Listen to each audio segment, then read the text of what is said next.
Coucou Nicolas, alors, on va faire comme ci. Bonjour. Alors, est-ce que tu veux bien présenter ce que vous faites avec la Fédération française de jeûne et randonnée? Ouais, avec plaisir. Ce qu'on a développé dans la région, d'abord, c'était mes parents qui ont importé le concept de jeûne et randonnée de l'Allemagne vers la France. En Allemagne, ça s'était bien développé déjà depuis les années 80. Et mes parents ont proposé à partir de 1990, juste dans les montagnes derrière, là, les premiers séjours de jeûne et randonnée dans la Drôme provençale. Et c'était pas connu du tout en France. Donc, il y a eu un travail vraiment d'information, en fait, qui a dû se faire. C'est juste une action, arrêter de manger un peu de temps en temps, avec la possibilité de faire redécouvrir à l'organisme la capacité qui est inscrite dans nos gènes, de jeûner, plus que juste le jeûne de la nuit. On prolonge le jeûne de la nuit. Et puis après, on peut donc jeûner jusqu'à une semaine chez nous. Et vraiment, quand mes parents ont réussi à convaincre pas mal de gens des bienfaits du jeûne, ils ont effectivement formé des personnes qui étaient intéressées par le fait de devenir eux-mêmes accompagnateurs de jeûne et randonnée. Ils ont, dans les années 2000, 2003, 2004, créé la Fédération francophone de jeûne et randonnée. Et à partir de là, ça s'est vraiment encore plus développé en fédérant les organisateurs de jeûne et randonnée, en créant vraiment une base sécure qui permette de dire, voilà, venez jeûner chez nous. Nous avons vraiment la formation à la hauteur de vos attentes pour vous accompagner en toute sécurité et sérénité dans l'expérience du jeûne. Et là, depuis 2019, on est très heureux d'avoir aussi un groupement de médecins, l'Académie médicale du jeûne, qui s'est créé et qui promeut la connaissance du jeûne auprès du corps médical, et qui, quand les accompagnateurs de jeûne et randonnée de la fédération ont des questions concernant un traitement médical pendant le jeûne, etc., eh bien, nous avons la possibilité de demander conseil à des médecins qui sont formés à l'accompagnement au jeûne, en suivant l'exemple de la fédération des médecins du jeûne, qui existe en Allemagne, où il y a plus de 200-300 médecins qui intègrent cette fédération. Eh bien, en suivant cet exemple, ils développent ça depuis 2019 en France, et c'est une bonne chose voilà, par rapport à l'évolution autour de jeûne et randonnée et du jeûne tout court. Ouais, c'est génial. Mm. Et concrètement, les gens, ils vous appellent et ensuite, comment ça se passe? On appelle, après on a les infos et puis une fois qu'on vient dans la Drôme? Alors voilà, ça peut être ça, tout à fait. Il y a bien sûr aujourd'hui les sites internet aussi qui donnent pas mal d'informations. Il y a le site internet de jeûne et randonnée Bowling, Nicolas Bowling. Il y a le site internet de la fédération qu'on a voulu vraiment très complet et existant pour informer. L'Académie médicale du jeûne aussi, elle vraiment son premier objectif, c'est d'informer aussi sur les études scientifiques qui existent sur les bienfaits du jeûne, parce que c'est ce qui a manqué pendant un moment en France, de dire il n'y a pas assez d'études scientifiques. Et en fait, c'est que le commun des mortels ne sait pas aller trouver ces études scientifiques et les comprendre. Et là, avec ces médecins, ils ont vraiment mis en valeur les différentes études qui existent sur le jeûne et qui sont en cours. Il y en a plusieurs en cours, pas mal même autour du monde, et qui démontrent que, par exemple, pendant le jeûne, on ne perd pas de muscles, surtout si on fait de la randonnée et si on le fait dans un cadre, en suivant les conseils du docteur Otto Buchinger, où on a quand même un petit apport de calories et on va donc marcher toute la journée dans des beaux paysages comme celui-ci. Quand ils se sentent prêts, ça c'est très très important.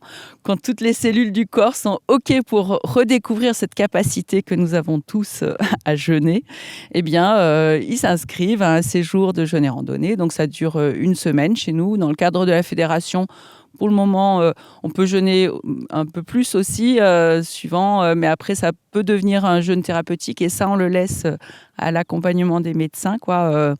On est dans la démarche de la prévention et donc c'est du jeûne diététique, du jeûne de prévention pour des personnes en bonne santé. Après, les gens viennent découvrir, c'est des groupes d'une quinzaine de personnes, 10, 12, 15 personnes.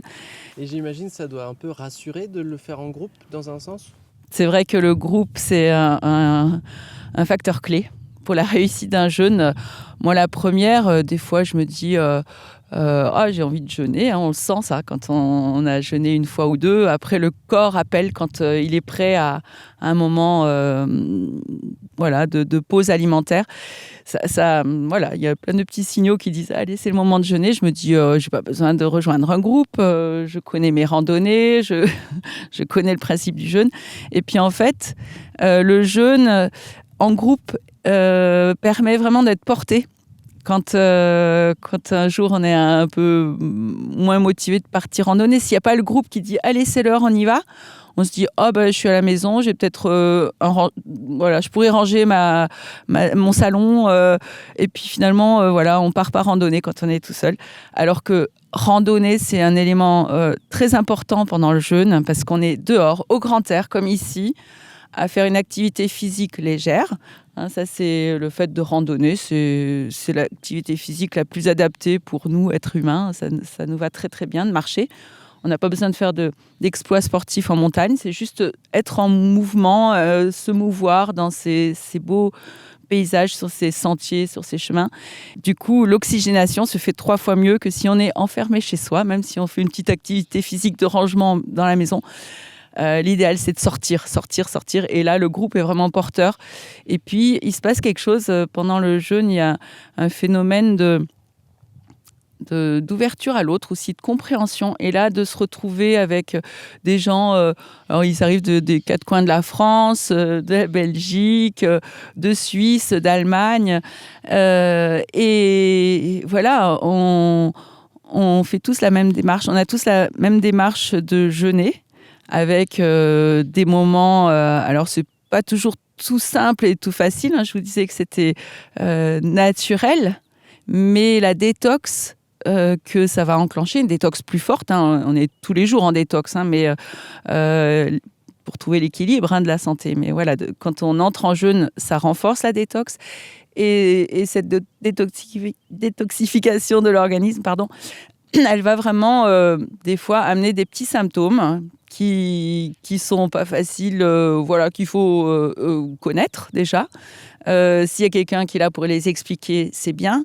Et puis, quand il y a le groupe qui est là, eh bien, on est soutenu, on est motivé de continuer. Et l'avantage du jeûne, c'est que ces petits symptômes ne durent jamais très longtemps. Ils disparaissent et après, on s'installe dans un jeûne de plusieurs jours, jusqu'à 6-7 jours. Et on se sent de mieux en mieux au fur et à mesure que la semaine passe. Et le groupe, donc, a vraiment un rôle super important à jouer parce que, on se soutient, on s'observe, on s'encourage. Et à la fin... quand on arrive au bout de la semaine de jeûne, on fête la réussite de cette expérience vécue en commun. Et puis j'imagine que l'environnement a quelque chose de nourrissant dans ce contexte. Ouais, vraiment, c'est la nourriture quand le corps jeûne, l'âme a faim, quelque part. Hein, c'est pas de moi, c'est Sandrine Bagari qui a sorti un beau documentaire sur le jeûne où il y a plus le côté spirituel qui est mis en avant. Elle est allée voir le père Souffeton, un prêtre qui accompagne dans un cadre de jeûne religieux. C'est une autre approche. Eh bien, elle a donné ce titre-là à son documentaire et je trouve que c'est très parlant parce que nous, on propose un jeûne de prévention et où la nature va venir vraiment apporter cette nourriture dont nous avons besoin pour ne serait-ce que par le fait de contempler les paysages. On fait régulièrement des pauses pour justement profiter de ces paysages magnifiques. Et là, c'est juste du bonheur. Après, l'art, une visite, une expo de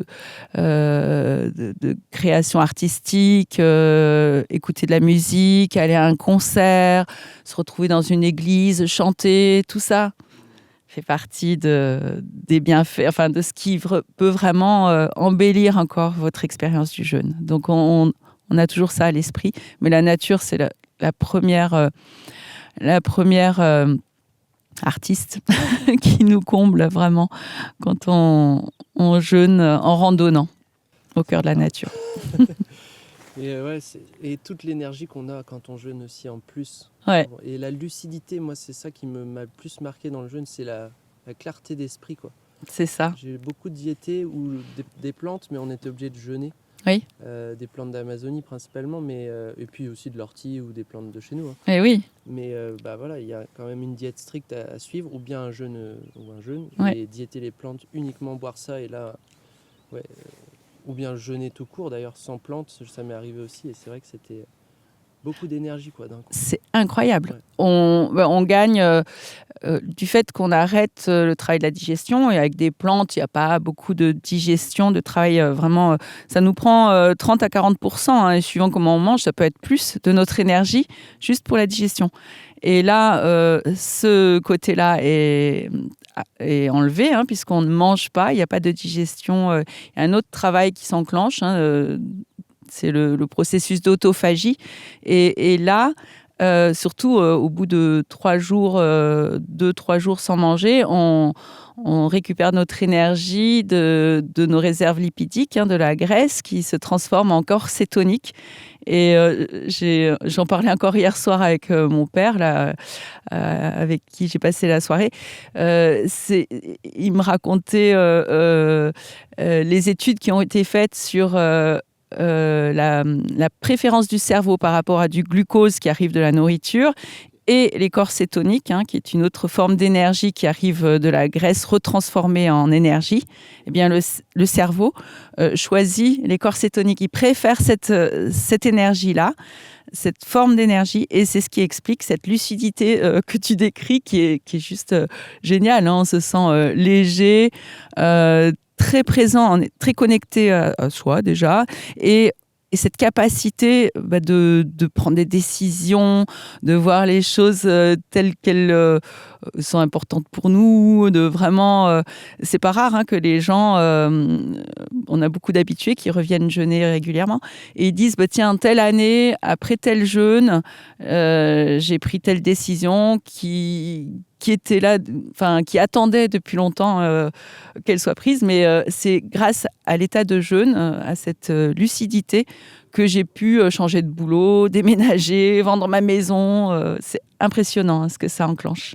Tu as parlé de ton papa, et je vais profiter de cette transition pour rebondir là-dessus. Est-ce que tu peux m'expliquer comment tu as connu le synthésite, et comment tu as pu éventuellement observer des bienfaits suite à la prise, alors soit sur toi, soit autour de toi? Ça a commencé grâce à ton frère qui m'a parlé de synthésite. C'était pour mon papa qui a effectivement eu un problème, un pneumothorax, il y a quelques années, et il a été très bien soigné à l'hôpital à ce moment-là pour ce pneumothorax. Mais quand ça a duré quelques temps, et quand il est ressorti de l'hôpital, quand il est rentré à la maison, il avait été affaibli quand même par ce moment passé en chambre d'hôpital, c'est pas évident. Et il a eu besoin de soutien pour retrouver son équilibre et sa santé. Là, il s'approchait des 80 ans, donc c'était un peu délicat. Et là, Eugène m'a proposé de le complémenter avec le synthésite et d'autres soutiens au niveau détox, nettoyage après ce temps à l'hôpital. Et il avait jeûné aussi à l'hôpital, mais voilà, là, ça lui a donné vraiment un coup de pouce pour récupérer après ces 3 mois à l'hôpital quand même. Et ça lui a vraiment fait le plus grand bien, quoi, hein. Donc, je suis toujours reconnaissante à Eugène pour ses conseils qu'il m'a donnés à l'époque. Et puis, curieuse, je l'ai testé sur moi-même et j'étais prévenue donc, par Eugène que ça pouvait donc, soutenir la détox aussi. Et j'ai observé, ayant l'habitude de jeûner, des effets que je pouvais observer de détox. Oui, c'est tout à fait intéressant. Et moi, étant végétarienne, ce qui m'a intéressée, c'est le côté reminéralisant. C'est venu à point nommé. Voilà, je fais de temps en temps comme ça des cures pour être en bonne santé, parce que le jeûne, c'est une chose, mais ensuite, avoir un équilibre au niveau des minéraux, au niveau du fer, au niveau des micronutriments, c'est très important pour la santé, hein. Ça, justement, on le découvre avec les études et les recherches autour de la santé. Mon père, ça l'a vraiment remis sur pied, parce que les médecins étaient dubitatifs quant au fait qu'il puisse se retourner vivre dans sa vallée, voilà, à 800 mètres d'altitude, hein, parce qu'au niveau des poumons, c'est sensible.